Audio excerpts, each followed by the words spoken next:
super excited to talk about these guys today. Organic Ocean, Steve Johansson in particular. Over the years, I consider Steve a friend, and I think what he does is incredibly impressive. I see what Steve does with Organic Ocean just being all about bringing fish to us that we'd never get a chance to see. So the other day we thought, let's go out and get a good look at what Steve's day looks like in spot prawn season. I mean, this is a big season. This is their peak season, and it's a big deal. This isn't a static season. It's a changing, moving target. There's a daily quota, a daily measure of what's caught and how long the season's going to happen, based on how much is being brought in and what do they do to make sure it remains sustainable. It's exciting, you don't know what's going to happen. You're pulling the line. We're all sitting, watching over and wondering what's going to be in that trap. And the very first one, everyone's hanging over the side of the boat. Everyone's waiting to see, and you see the trap coming up, and you kind of see shadows. You're not sure. The first trap came out, and there it is.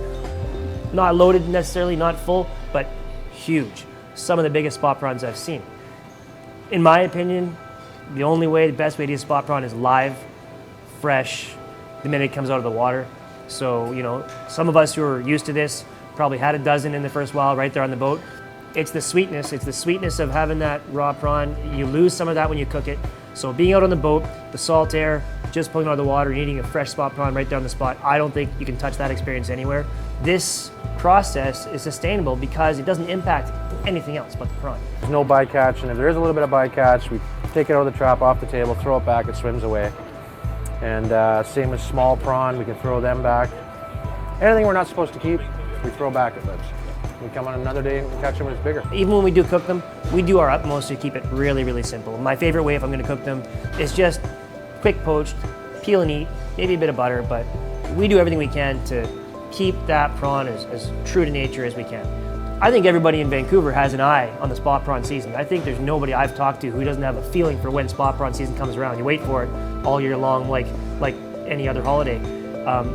But behind it, it's great that not only has it got the popularity and the excitement behind it, but it's a sustainable practice. Steve really, to me, epitomizes bringing the fish to the public. Spot prawn season, anybody can meet Steve. You go down to Fisherman's Wharf, and he's in the lawn chair beside the boat because he's already back after lunch, and he's selling the prawns right there to every person. So in the restaurant industry, we're used to knowing the guy behind the food, but he puts himself out there, and you can go down and buy directly off him and off of his crew right there, and that's a nice touch. That's the passion. That's how much they care about getting fresh fish to you. They'll do anything.